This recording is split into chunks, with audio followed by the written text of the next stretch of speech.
Pigeon House Fort is situated on the south wall, midway between Ringsend and the Poolbeg Lighthouse. Part of the main gate is still visible on the Pigeon House Road. It's situated on the left-hand side of the road, facing the water treatment plant, about 100 metres after the incinerator. In its day, the fort was enclosed with strong fortifications and garrisoned by 16 officers, 201 men with stabling for 13 horses and a hospital for 17 men.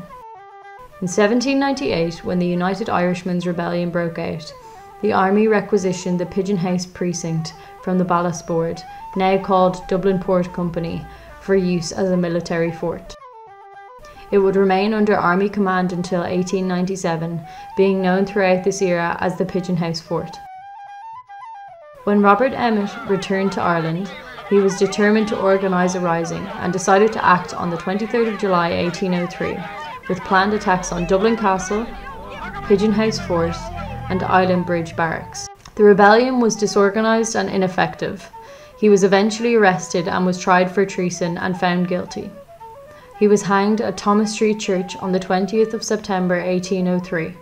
The fort would serve partly as a repository for state papers, bullion and other valuables in time of disturbance, and partly for the defence of the port against attacks from either land or sea. Between 1803 and 1813, a new armoury and guardhouse were built.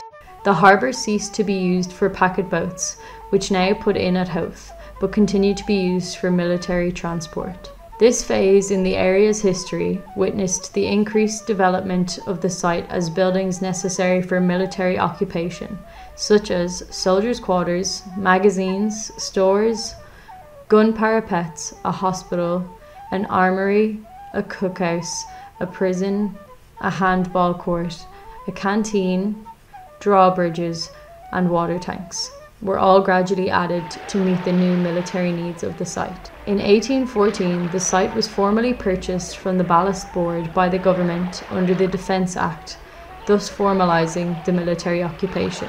Defensive measures such as gateways at each end of the south wall, protected by trenches and drawbridges, an armoury and guardhouse commanding the road from Ringsend, and guns trained on the South Bull Sands and the mouth of the river were also instituted. The east end of the Great South Wall was further defended by a half-moon or 5-gun battery. In 1850, the old Revenue Barracks had become the Ford Hospital, and by 1860, the Pigeon House Hotel had become the officers' quarters. The hospital was later used as a fever station for cholera patients, and then as a tuberculosis sanatorium. It is said the Pigeon House soldiers were never called upon to fire their guns in anger.